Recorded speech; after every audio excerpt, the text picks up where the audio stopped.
La vida, mis amigos, a veces nos da golpes que no tienen sentido. Golpes que llegan sin avisar como un trueno en pleno cielo azul. Y eso fue justo lo que le pasó a Lucía.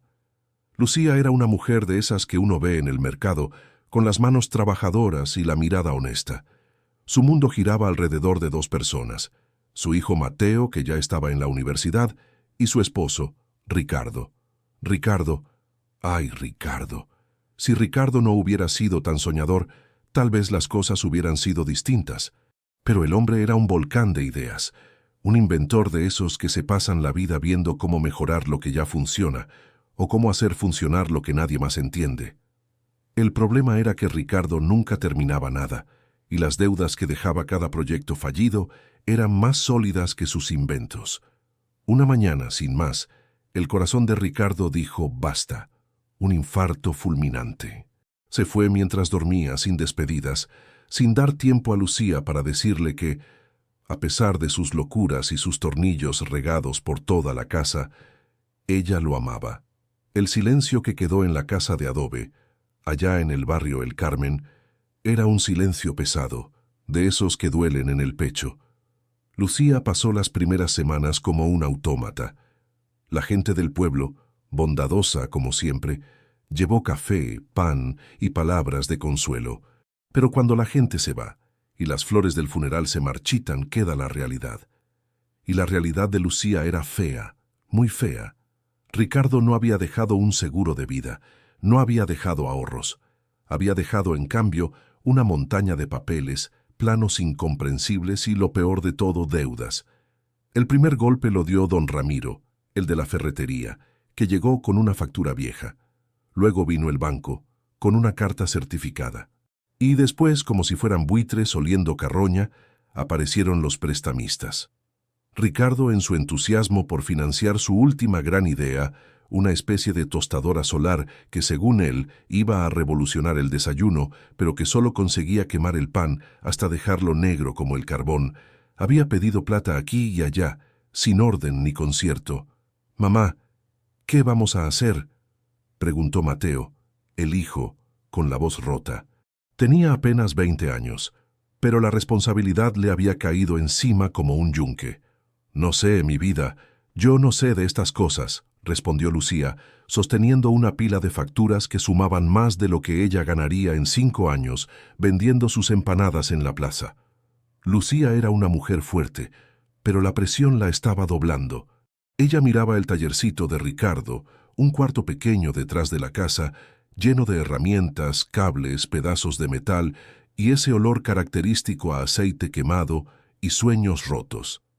Ricardo pasaba allí la mayor parte de su tiempo, ajeno al mundo. Ahora, ese cuarto era un monumento a la ruina. Necesitaba vender algo, cualquier cosa, para pagar el interés más urgente. Pero ¿qué valor tenían esos cachivaches? ¿Quién querría un generador eólico a medio terminar que parecía más un ventilador cojo? Lucía se puso su delantal más viejo, se ató el pelo y decidió enfrentarse al desorden de su marido. No era solo limpiar, era cerrar un ciclo. Cada tuerca, cada plano era un recuerdo. Pasó días enteros allí, quitando el polvo, clasificando tornillos, tirando prototipos fallidos. Encontró el primer regalo que Ricardo le había dado, un pequeño reloj de bolsillo que ya no funcionaba, y lloró un poco, pero luego se secó las lágrimas. No había tiempo para el luto completo, había que luchar.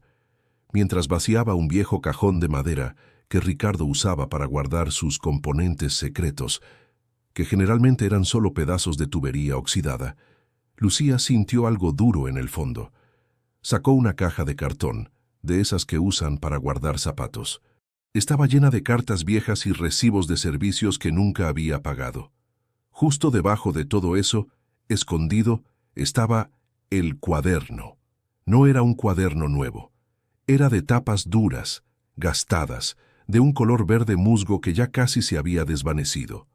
Estaba sujeto con una banda elástica vieja que le daba la vuelta 2 veces. Lucía dudó un momento antes de abrirlo. Ricardo tenía docenas de cuadernos similares, todos llenos de garabatos y fórmulas que solo él entendía. ¿Para qué abrir otro registro de sus fracasos? Pero la curiosidad, o tal vez la necesidad de encontrar algo, cualquier cosa que le diera paz, fue más fuerte. Abrió el cuaderno de tapas verdes. A diferencia de los otros, este no estaba lleno de dibujos abstractos o listas de materiales imposibles de conseguir. Este cuaderno estaba ordenado. La caligrafía de Ricardo, normalmente apresurada y descuidada, aquí era limpia, casi ceremonial. En la primera página había una fecha reciente, de apenas 3 meses antes de morir, y un título escrito con letras mayúsculas y rojas. Proyecto: Agua limpia para San Pedro, el purificador silencioso. Lucía frunció el ceño. Ricardo nunca le había hablado de un proyecto de purificación de agua. Él siempre estaba obsesionado con la energía renovable o con electrodomésticos futuristas. Pasó la página, y luego otra. El cuaderno no era un diario de ideas, era un manual técnico detallado.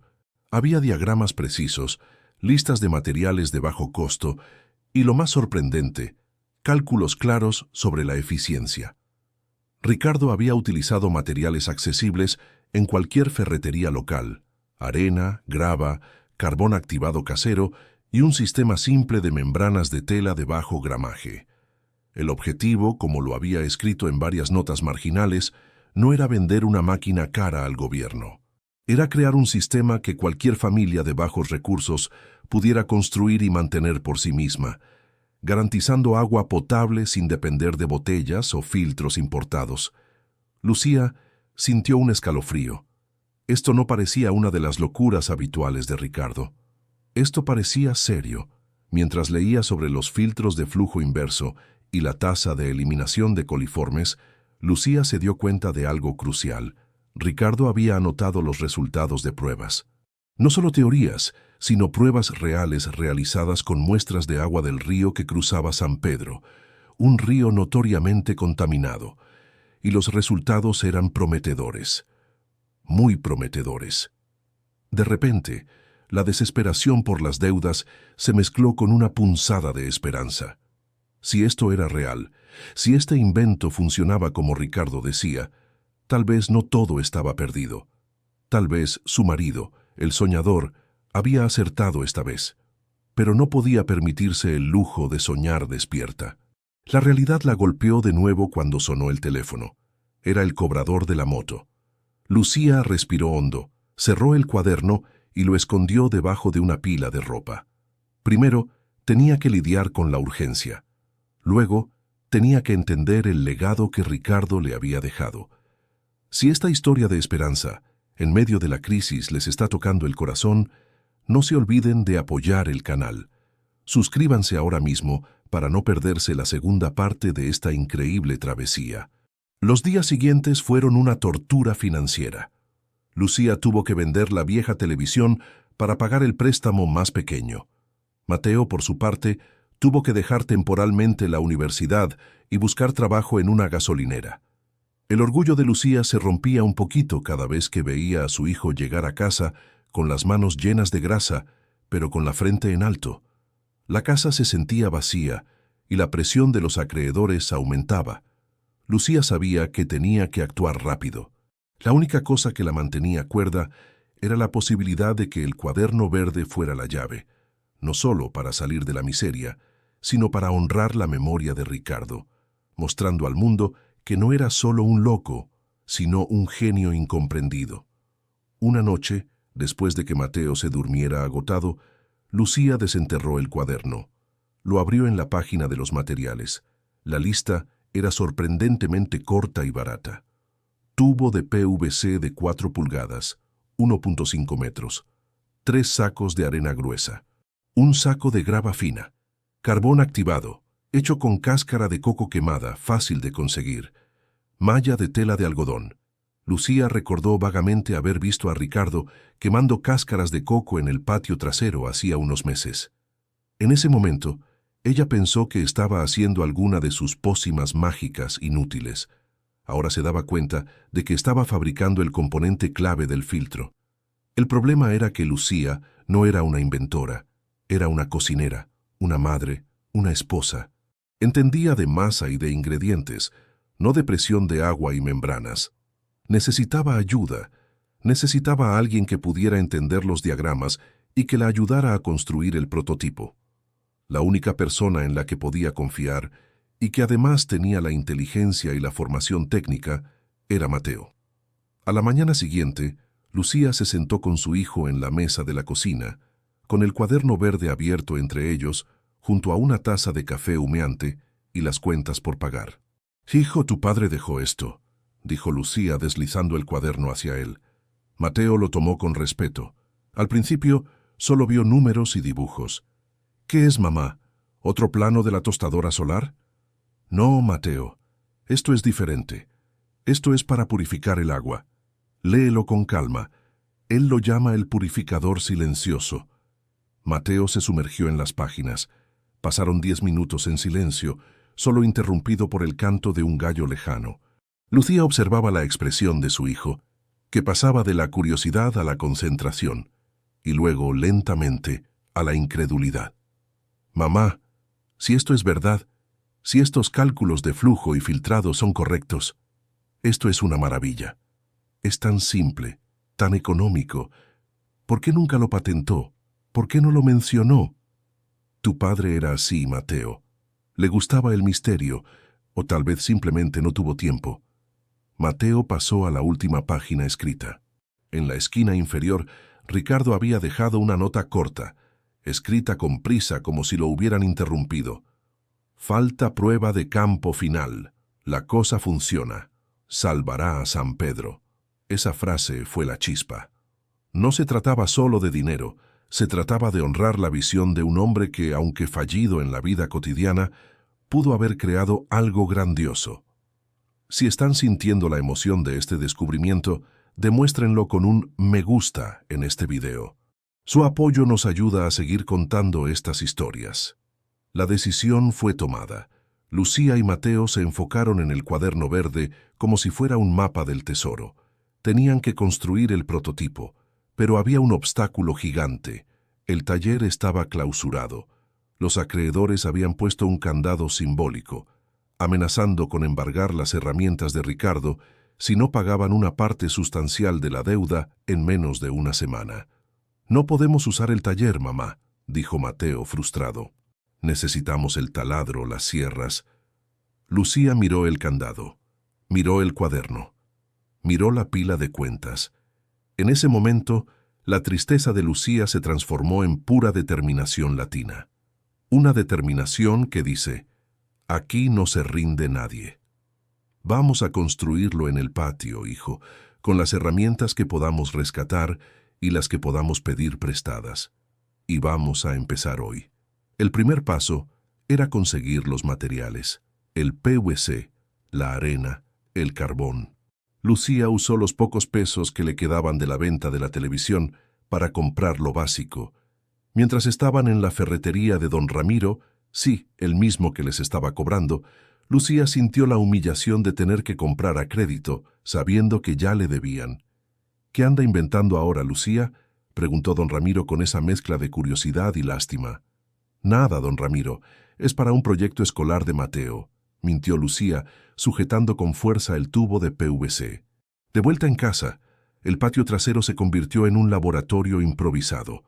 Mateo, con las instrucciones precisas del cuaderno de su padre, comenzó a cortar el tubo de PVC. El diseño de Ricardo era ingenioso. Consistía en 3 cámaras conectadas verticalmente.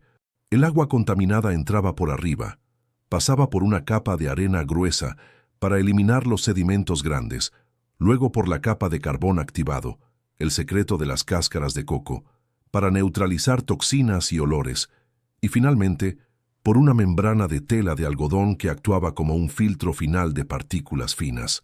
Todo el sistema funcionaba por gravedad, sin necesidad de electricidad ni bombas costosas. Trabajaron bajo el sol inclemente, en silencio. Cada corte, cada unión de PVC, cada puñado de arena colocado con cuidado, era un acto de fe. Mateo, a medida que construía, se daba cuenta de la genialidad simple del diseño. Su padre no había inventado la rueda, pero había optimizado la filtración a un nivel de accesibilidad que nadie más había logrado en la región. Mamá, esto tiene que funcionar. Tiene que funcionar, exclamó Mateo, apretando una conexión. Lo sé, hijo, y si funciona, tu padre dejará de ser solo el inventor loco del barrio. El prototipo tomó 3 días de trabajo extenuante. Era feo, un tubo de plástico blanco con algunas manchas de tierra, pero era el resultado de la última voluntad de Ricardo. Llegó el momento de la verdad.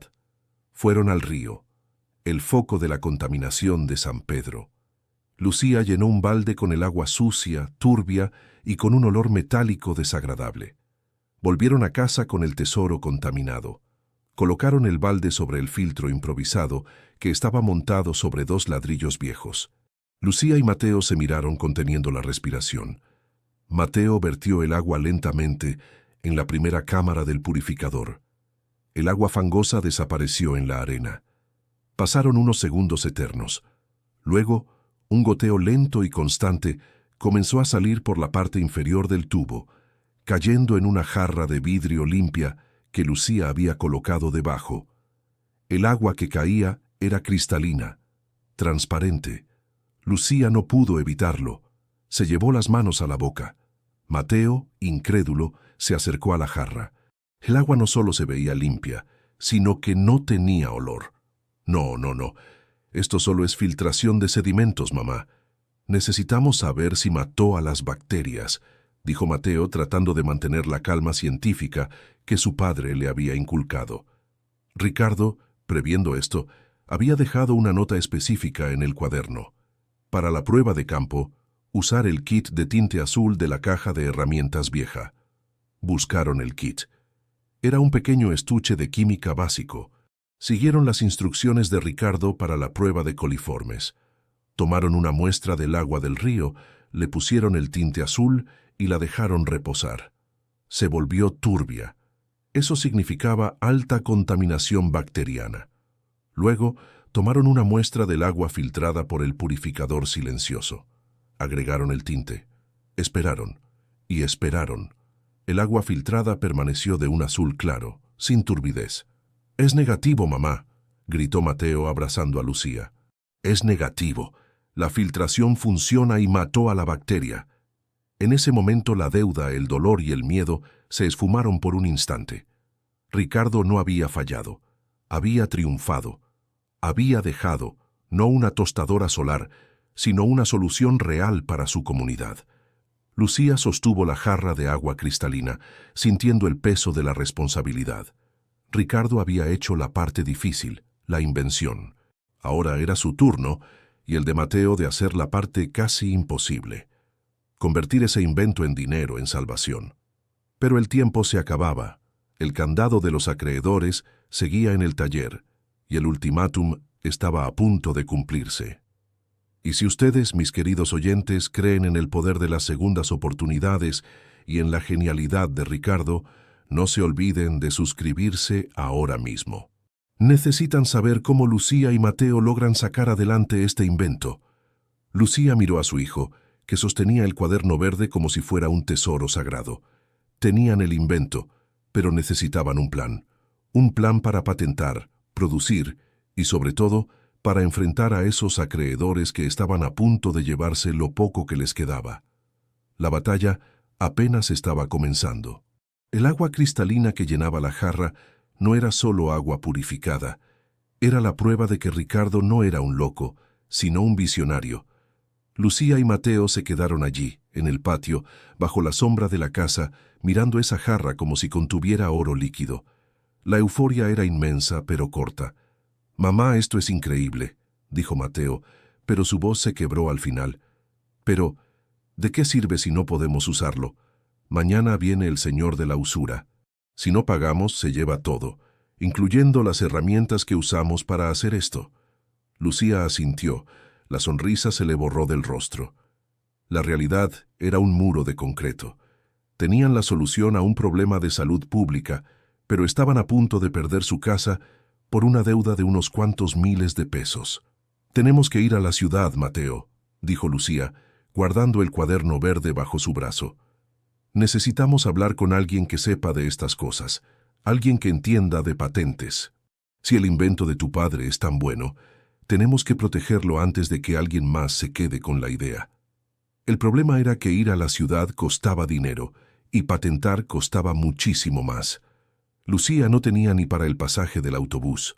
Recordó entonces a don Rafael, un viejo amigo de Ricardo, un ingeniero retirado que vivía en un barrio más pudiente de la capital.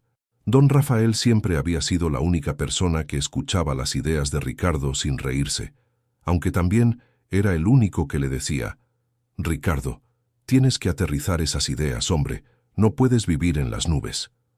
A la mañana siguiente, Lucía se puso su mejor vestido, ese que solo usaba para ir a misa o para ocasiones importantes. Dejó a Mateo a cargo del prototipo y tomó el poco dinero que había sacado de la venta de unas cuantas gallinas. Era suficiente para un viaje de ida y vuelta a la ciudad. El viaje fue largo y lleno de ansiedad. Lucía llevaba el cuaderno verde apretado contra el pecho, como si fuera un escudo. Al llegar a la oficina de don Rafael, un pequeño estudio lleno de libros y un olor agradable a café y madera vieja, la recibió con calidez, pero con una mirada de preocupación. Él sabía de la situación de Lucía. «Qué gusto verte, Lucía. Siento mucho lo de Ricardo.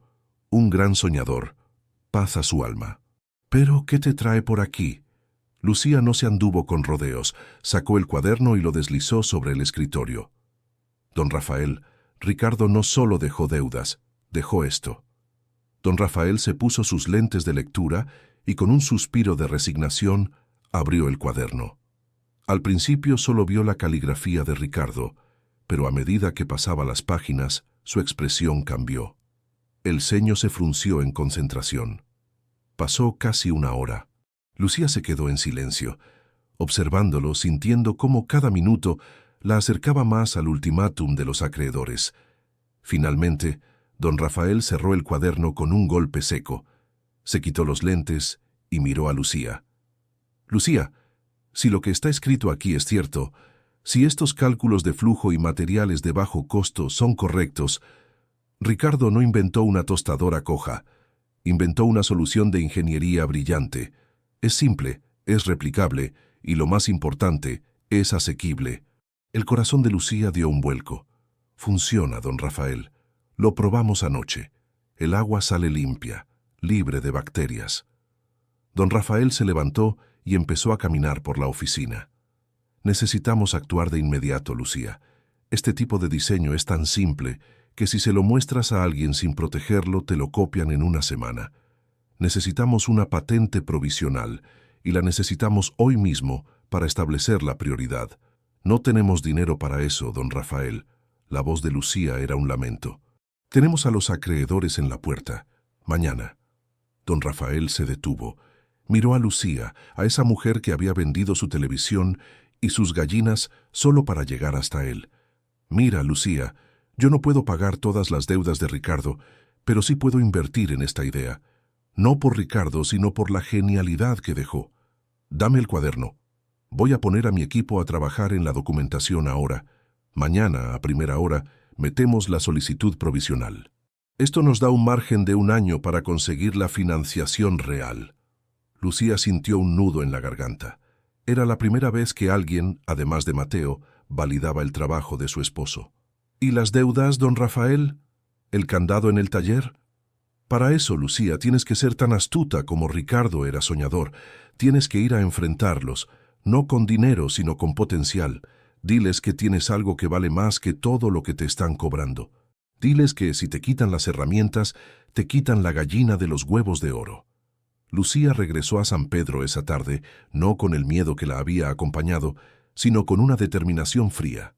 Llevaba el recibo de la solicitud de patente provisional, un papel humilde que representaba una promesa de millones. El cuaderno verde se había quedado con don Rafael, la única garantía que podían ofrecer a la ley. Al llegar, Mateo estaba esperándola, pálido. «Mamá», vino el prestamista. «Dijo que si mañana no le pagamos, se lleva la moto vieja y todo lo que quede en el taller». «Que venga», dijo Lucía con una calma que sorprendió a Mateo. «Vamos a montar el purificador afuera, donde él pueda verlo». La mañana siguiente fue tensa. El prestamista, un hombre grande y con una cicatriz en el rostro llamado el zurdo, porque siempre cobraba con la mano izquierda, decían. Llegó puntual, acompañado de 2 hombres fornidos. No venía a negociar, venía a embargar.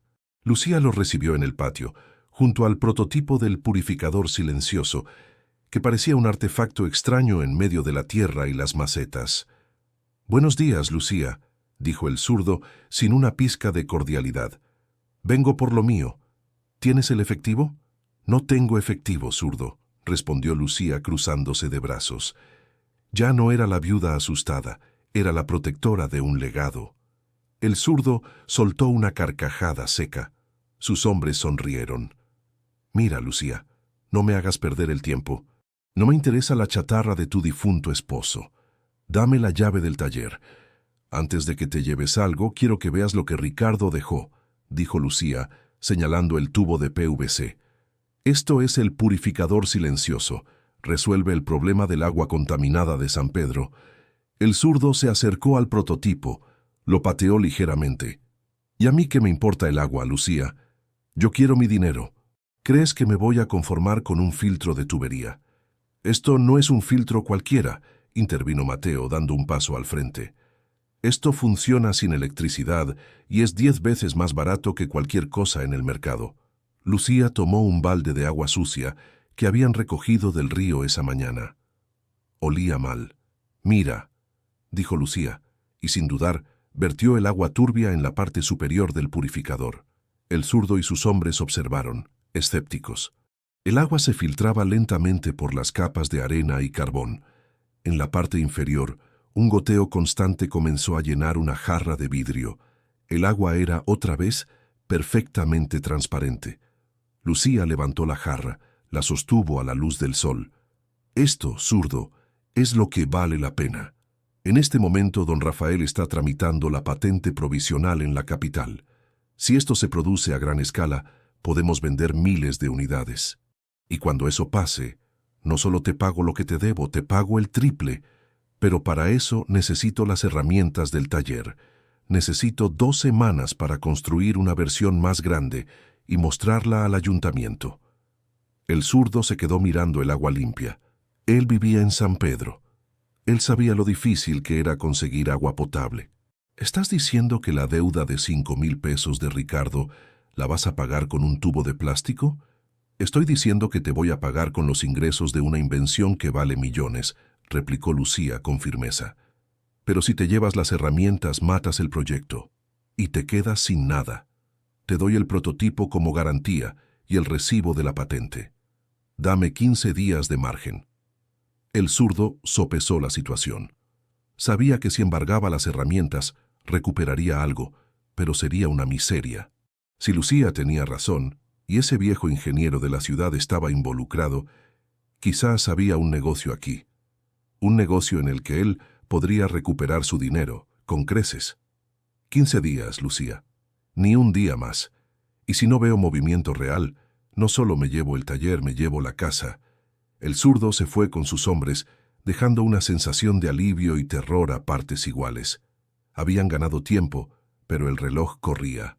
Con el plazo de 2 semanas, Lucía y Mateo se dedicaron en cuerpo y alma a construir un modelo a escala real del purificador, uno que pudieran presentar a las autoridades.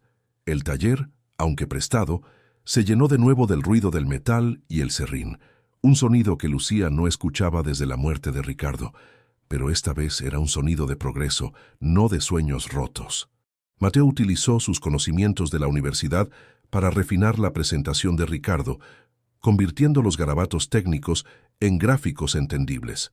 Lucía, por su parte, se dedicó a la logística, negociando con los proveedores locales para conseguir los materiales a crédito, usando la historia de la patente como su única palabra de honor. El desafío era enorme. Necesitaban una prueba de campo oficial, una que no pudieran ignorar. «Mamá, tenemos que ir a la fuente del problema», dijo Mateo. «El río. Si instalamos uno grande en el barrio Las Flores, el más afectado por la contaminación, y conseguimos que el agua potable llegue a 20 casas, el alcalde tendrá que vernos». El proyecto del purificador silencioso, versión comunitaria, se convirtió en una obsesión. Trabajaban desde el amanecer hasta la medianoche, a veces con solo tortillas y frijoles para comer. Lucía cortaba las membranas de tela con la misma precisión que cortaba la masa para sus empanadas. Mateo ensamblaba el PVC con la concentración de un cirujano. La gente del barrio, al ver el movimiento en el taller de la viuda y el hijo del loco inventor, empezó a acercarse con curiosidad. Al principio eran risas discretas, pero cuando vieron el tubo gigante que estaban ensamblando y escucharon la historia del agua limpia, empezaron a ofrecer ayuda. Don Chuy, el carpintero, les prestó su sierra eléctrica. Doña Elena, la vecina, les traía limonada fresca. La comunidad se estaba uniendo alrededor del último sueño de Ricardo. Cuando finalmente terminaron el modelo comunitario, un sistema modular de 10 purificadores interconectados, Lucía se dio cuenta de que el invento de su esposo no solo purificaba el agua, sino que estaba uniendo a San Pedro. Solo les quedaban 3 días antes de que venciera el plazo de El Zurdo. El plan era sencillo, pero arriesgado. Instalarían el sistema en Las Flores, invitarían a la prensa local y al alcalde y realizarían la prueba de potabilidad en vivo. Si el alcalde se negaba a asistir, la presión pública lo obligaría a actuar. El día de la instalación, Lucía se despertó con el corazón en la garganta. Mateo y ella, con la ayuda de Don Chuy y otros vecinos, transportaron las pesadas tuberías hasta el barrio Las Flores. La gente se agolpaba, expectante. El alcalde, don Gustavo, un político regordete y con fama de ignorar los problemas de los barrios pobres, apareció solo porque su asistente le había advertido que la prensa estaba allí. Lucía se paró frente a la multitud, con el sol de mediodía golpeándole la cara. No era una oradora, era una madre. «Mi esposo, Ricardo, siempre quiso dejar algo bueno para este pueblo», comenzó Lucía sosteniendo un micrófono prestado. «Él no dejó riquezas, dejó esta idea. Y hoy vamos a demostrarles que esta idea puede salvar a nuestros hijos de las enfermedades que trae el río». Mateo, con su conocimiento fresco de la universidad, explicó la ingeniería simple del sistema. Luego, conectaron la manguera de alimentación al río contaminado. El momento de la verdad llegó cuando el agua, después de pasar por los 10 módulos, empezó a llenar un gran tanque de almacenamiento. Cristalina, sin olor. El asistente del alcalde, un joven nervioso, se acercó para realizar la prueba oficial de potabilidad. Sacó su kit de análisis, tomó la muestra del río, que inmediatamente dio positivo para coliformes, y luego tomó la muestra del tanque purificado. El silencio era total. Todos contuvieron la respiración. El joven esperó los minutos requeridos. Luego levantó el tubo de ensayo con el agua purificada. Permanecía azul, claro. «Es negativo», gritó el asistente, sin poder contener su emoción. «El agua es apta para consumo humano». La multitud estalló en aplausos. El alcalde, don Gustavo, que había estado a punto de marcharse, se vio obligado a sonreír y acercarse al tanque. Esto es un milagro tecnológico», dijo el alcalde, tratando de acaparar el crédito. Lucía, sin embargo, no lo dejó. Se giró hacia él con la jarra de agua limpia en la mano. «No es un milagro, alcalde, es la genialidad de Ricardo. Y ahora usted tiene que decidir. ¿Va a ignorar esta solución económica que puede salvar a su gente o va a apoyar el sueño de un hombre que, aunque fallido en vida, triunfó para su comunidad?» El alcalde no tuvo opción. Con la prensa filmando y la gente vitoreando, se comprometió públicamente a financiar la instalación de 100 purificadores en los barrios más necesitados. Lucía y Mateo se abrazaron. La primera gran victoria era suya. La memoria de Ricardo estaba honrada, pero la batalla financiera no había terminado. Faltaba un día para que El Zurdo volviera a cobrar, y aunque tenían la promesa del alcalde, no tenían el dinero en mano. La burocracia era lenta y el prestamista rápido. «Mamá, el contrato del ayuntamiento tardará una semana en firmarse», dijo Mateo. «¿Qué le vamos a decir al Zurdo?» Lucía miró el tanque de agua limpia y luego miró a su hijo. Había llegado el momento de jugar la carta final. Si esta historia de cómo la fe y la ciencia se unen para honrar un legado les está inspirando, no se olviden de dejar su comentario y compartir este video.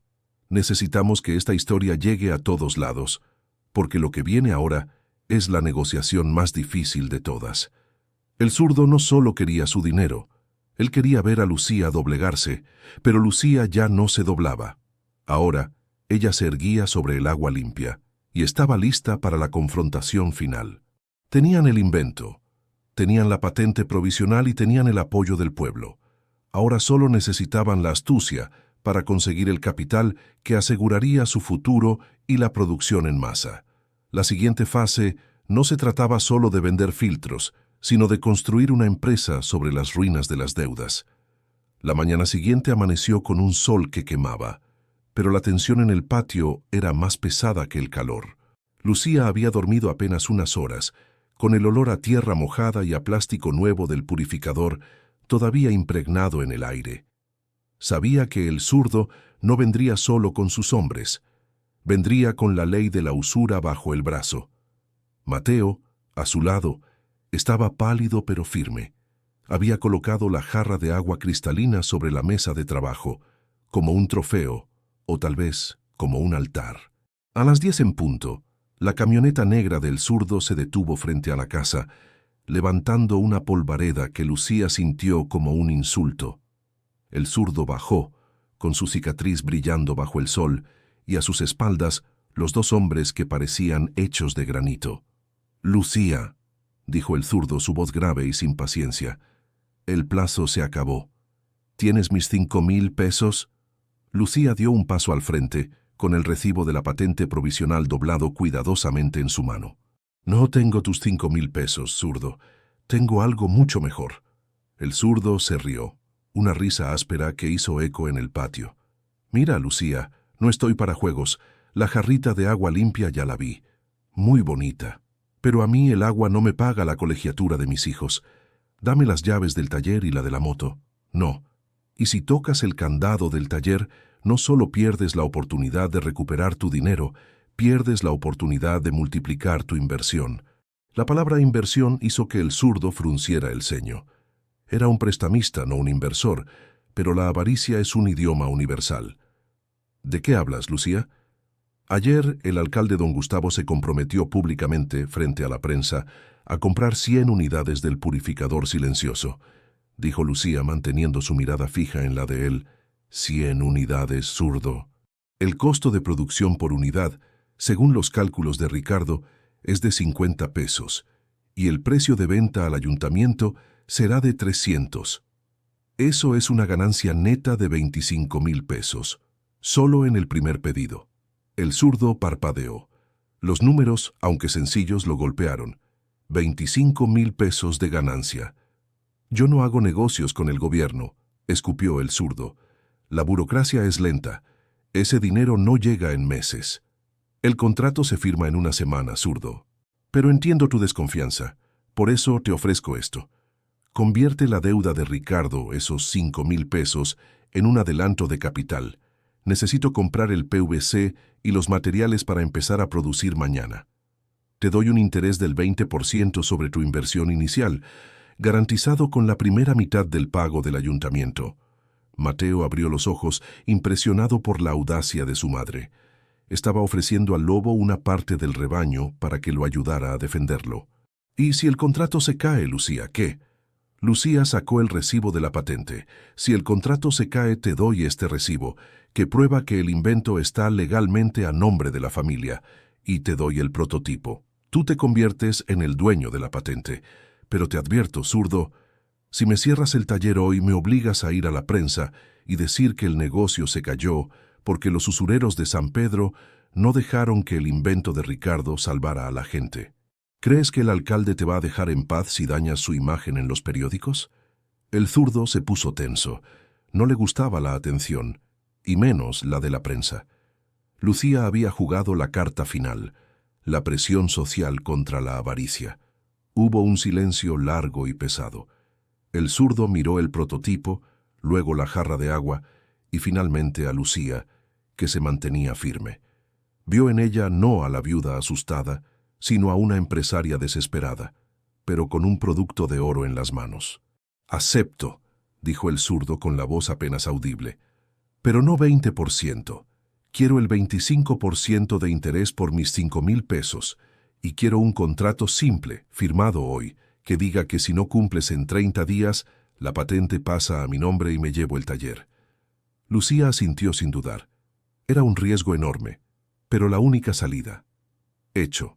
Y así, mis amigos, la deuda se transformó en una sociedad incómoda, sellada con un apretón de manos entre una mujer honesta y un hombre sin escrúpulos. Lucía había convertido la ruina de Ricardo en el capital inicial de su nueva empresa.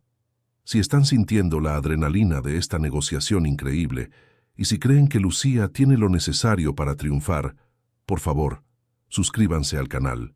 Necesitamos su apoyo para seguir contando cómo se construye este sueño. La primera victoria financiera les dio aire.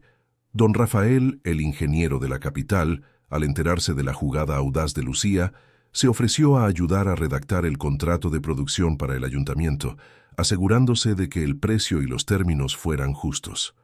«Lucía, eres más negociadora que tu marido inventor», le dijo don Rafael por teléfono con admiración. «Mi marido me enseñó a cocinar con lo que tengo, don Rafael, y ahora cocino con deudas», respondió ella. La semana de espera por el contrato del ayuntamiento fue una carrera contra el tiempo. Con los 5,000 pesos de El Zurdo, menos el 25% de interés que ya estaba comprometido, Lucía y Mateo compraron la primera gran remesa de materiales. El viejo taller de Ricardo, que antes era un cementerio de sueños, ahora bullía de actividad. Lucía y Mateo trabajaban codo a codo, pero esta vez con un propósito claro. Mateo se dedicó a optimizar el proceso de producción. Se dio cuenta de que podían preensamblar los módulos de filtración en series, reduciendo el tiempo de construcción de 3 días a un solo día por unidad. Lucía manejaba las finanzas con una libreta y un lápiz, asegurándose de que cada peso de El Zurdo se invirtiera directamente en material. El miedo a perder la patente la hacía extremadamente disciplinada. El contrato con el ayuntamiento se firmó al 8º día. Don Gustavo, el alcalde, viendo la popularidad que había ganado al apoyar el proyecto, no regateó el precio. El primer cheque, un adelanto, llegó. Era suficiente para pagar la deuda original de El Zurdo y tener un capital de trabajo significativo. Lucía citó a El Zurdo en su casa al atardecer. Le entregó un sobre con el capital principal más el 25% de interés, tal como habían acordado. El Zurdo contó el dinero lentamente, sus ojos brillando. «Me has sorprendido, Lucía. Pensé que tendría que quedarme con tu cachivache de plástico». Ricardo no dejó cachivaches, Zurdo, dejó soluciones. «Ahora, por favor, fírmame el finiquito de la deuda, y la próxima vez que necesite expandir la producción, te llamaré. Pero esta vez el interés será más bajo». El Zurdo sonrió, una mueca que casi llegaba a ser genuina. Firmó los papeles, recogió su dinero y se fue. La casa de Lucía estaba, por primera vez en meses, libre de la sombra de la usura. Pero la liberación no era el final, era solo el comienzo. 100 purificadores en 2 semanas era una meta titánica para 2 personas en un taller pequeño. «Mamá, no cabemos aquí. Necesitamos un local más grande», dijo Mateo mirando las pilas de tubos de PVC que desbordaban el patio. Lucía sabía que tenían que escalar. Usando el dinero restante del adelanto del ayuntamiento, alquilaron un pequeño almacén abandonado a las afueras del pueblo. Era grande, sucio y necesitaba reparaciones, pero tenía espacio. Lo bautizaron, con humor negro, como el Taller del Silencio. La producción en masa exigía mano de obra. Lucía y Mateo no podían hacerlo solos. «Vamos a contratar a la gente del barrio, hijo», decidió Lucía, «a los que nos ayudaron a instalar el primer prototipo». La noticia de que la viuda de Ricardo estaba ofreciendo trabajo se esparció como pólvora. En 2 días, Lucía tenía un equipo de 10 personas, todas vecinas de San Pedro, dispuestas a trabajar. Había carpinteros, amas de casa con dedos ágiles para las membranas de tela, y jóvenes buscando su primer empleo. Lucía se convirtió en la gerente de producción. Mateo era el jefe de ingeniería. El trabajo en el almacén se organizó como una línea de ensamblaje simple, donde cada persona era responsable de una etapa del purificador. El ambiente en el taller del silencio era eléctrico. No solo estaban construyendo filtros, estaban construyendo esperanza. Por primera vez, los vecinos de San Pedro sentían que un proyecto local, nacido de la necesidad, les estaba dando empleo y dignidad. «Más carbón activado», gritaba Lucía, supervisando que las cáscaras de coco quemadas estuvieran bien trituradas para la filtración. «Cuidado con la soldadura de PVC. Tiene que ser perfecta», insistía Mateo. La producción de los 100 purificadores se completó en 15 días exactos, un récord para un equipo novato. La entrega a la municipalidad fue un evento. Los camiones cargaron los tubos de PVC ensamblados, que parecían una caravana de la esperanza. Los purificadores se instalaron en los barrios más pobres de San Pedro, reemplazando el agua sucia y amarillenta por el goteo constante y confiable del agua cristalina. El impacto fue inmediato y dramático. Los centros de salud reportaron una caída significativa en los casos de diarrea y enfermedades gastrointestinales, especialmente en los niños. Ricardo, el inventor que había muerto en la bancarrota y la vergüenza, se había convertido en el salvador silencioso de su pueblo. El alcalde, don Gustavo, organizó una ceremonia y le entregó a Lucía el pago final del contrato. Era una suma considerable, suficiente para asegurar la empresa por meses y, lo más importante, suficiente para que Mateo regresara a la universidad.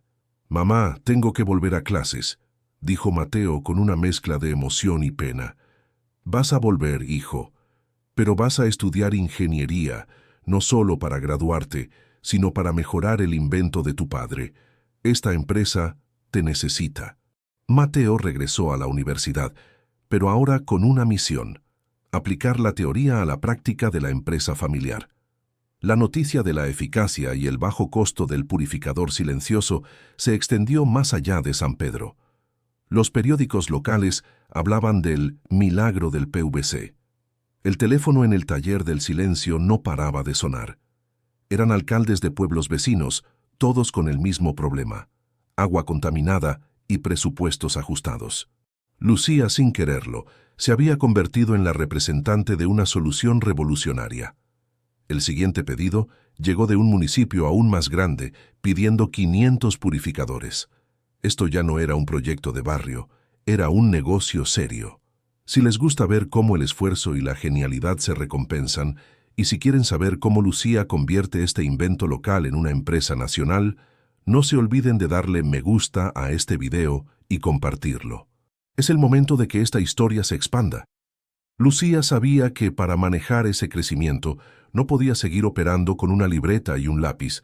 Necesitaba estructura y necesitaba proteger la patente de forma permanente, no solo provisionalmente. Llamó a don Rafael. Él aceptó convertirse en el asesor técnico y legal de la nueva empresa, que Lucía bautizó con un guiño de nostalgia como Inversiones Ricardo S.A. «Lucía, ahora tienes que pensar en grande», le aconsejó don Rafael. «Tienes que ir a la capital y presentar esto al Ministerio de Salud. Si ellos lo aprueban, te abren las puertas de todo el país». El viaje a la capital fue diferente al primero. Lucía ya no iba con el miedo de la viuda endeudada, sino con la confianza de la empresaria exitosa.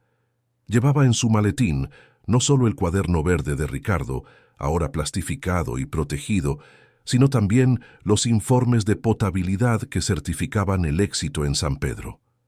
La reunión en el Ministerio de Salud fue tensa. Los funcionarios, acostumbrados a tratar con grandes corporaciones que vendían soluciones caras y complejas, miraban con escepticismo el sencillo tubo de PVC y carbón. «Señora Lucía, su sistema es rústico», dijo el subsecretario de Infraestructura con un tono condescendiente. «Es rústico, sí, señor, porque está hecho para la gente que no tiene electricidad ni miles de pesos para gastar en filtros importados», replicó Lucía con calma.